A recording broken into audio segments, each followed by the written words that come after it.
Hello guys, and welcome back to MS Tech Tutorials. And in today's video I'm going to be showing you guys the best game mode to get headshots or just get gold for your weapons in Black Ops 6.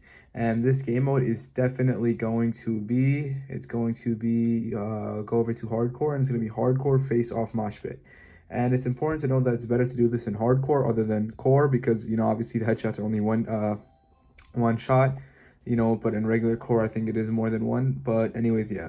And the reason why this map is so good is because these maps are supposed to be like 2v2 maps, but since it's 6v6, it's like, obviously the map is small and you have so many more people, and it's just so easy to get headshots. And not only that, another thing to keep in mind is that if you have the perks, if you go over to weapons, and if you have the perks like all gold or all blue, like all the blue perks, you get the recon ability. And what this is, it kind of gives you like wall hacks for like 2 seconds after you respawn, which is also very good because the map is already really small, and then now you instantly know where everybody is. So this is definitely the best perk and the best map to get finish challenges and get gold for your guns. And yeah, that is it for the video. Thank you guys for watching. Make sure to give the video a thumbs up, subscribe to the channel, and have a great day.